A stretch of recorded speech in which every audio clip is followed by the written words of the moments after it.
The Sochi Olympics are starting on Friday, and I mean already this is looking like a disaster between obviously all the anti-gay stuff that everybody's hearing about and the threat of terrorism, which every day they keep leaking new information that something may go down. And just last night I saw a report on NBC that the second people are getting off the plane in Sochi, when you turn your phone on, the hackers immediately have access to your entire phone.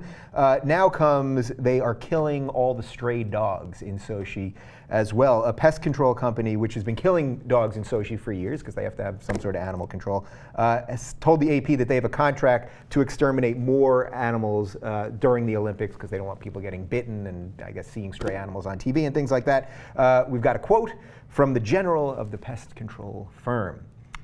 He said, "A dog ran into the fish stadium. We took it away. God forbid something like this happens at the actual opening ceremony. This would be a disgrace for the whole country."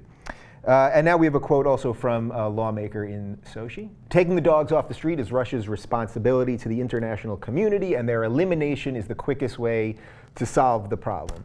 All right, so look, I'm a dog guy, so I immediately saw this story, and I don't want to see all these animals killed. And of course, all the gay stuff is horrible, and there's all kinds of other human rights problems there. So should we just not be surprised by this and all kinds of? And God knows what China was doing with dogs 4 years ago, or whatever it was. So yeah, exactly. So how much of a right do we even have to complain when countries have to supposedly do what they have to do to clean up the place?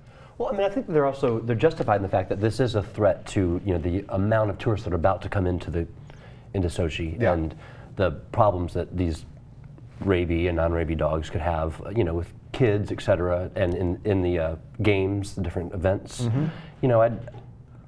I don't know if and they're talking about saying they're going to build dog kennels, but heaven, dog farm. But they haven't done it. They haven't done anything. This is Russia, man. Yeah, they're killing the dogs. They're killing the dogs. They haven't even denied it. And this company that was subcontracted out to do it has admitted openly that they're euthanizing the dogs. We don't know if they're shooting them. We don't know if they're gassing. We don't know what they're doing with these dogs.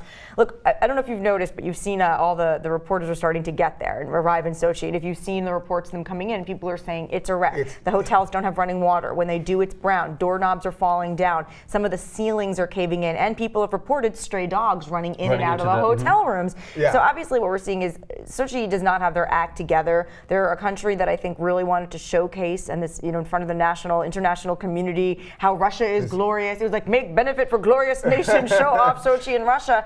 And I don't think they were prepared. So I think this is just another one of their hysterical scrambles to make Russia look better. It was like, round up all the dogs. And it is a legitimate concern. You don't want people getting bit. But obviously if your country is such to being close to a third world country in certain areas where it's overrun by packs of dogs, then maybe South Korea and was it Austria are probably like, are you kidding me, with them not getting the Olympics and us giving it to a country that was so ill prepared. Right. So all right. So I don't want to make this all about the dogs, but should we have two separate Olympics? This is what I'm starting to think. We need to have an Olympics for the civilized nations that have basic human rights. Look, everyone does bad things, but basic human rights. You treat your women equally, you treat your gay people equally. This can be a small group of Olympics in that one. And then we can have... Are we even in this? Yeah, I'm not even sure, right, because you throw drone strikes in. Just the cities. Yeah, exactly, right. It would be small areas. It would be West Hollywood would have one, and right. We over Paris. First Chelsea and Paris. What's the gay section of Paris? We just made this real gay. Yeah, they got very good. But really, should we have?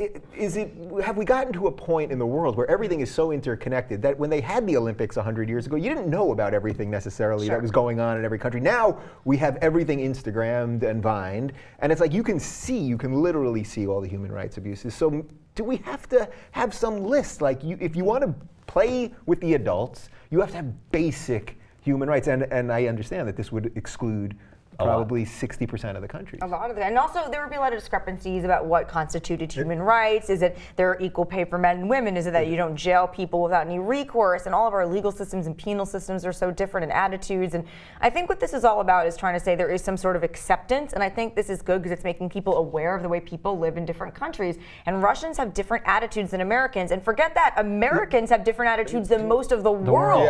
So maybe it's us, not them. Maybe we have a higher standard of living. We should be really grateful. Instead of going, oh, your streets are overrun with dogs and you're killing them, maybe be like, wow, you live in a country where you actually live in fear that packs of dogs might overtake your home. I mean, come on. We live in a country that's sending drones halfway across the world and blowing up weddings. And and that's why I think a lot of people then protest us by saying that you're not even sending your own people into war anymore. You're just sending drones in. And I think there's a lot of problems that the U.S. has that are completely different than any problems the rest of the world can relate to, and vice versa. So it'd be really difficult to come up with a bullet-pointed list of what we think are acceptable, because we're very different culturally, even if we have very close proximity because of technology.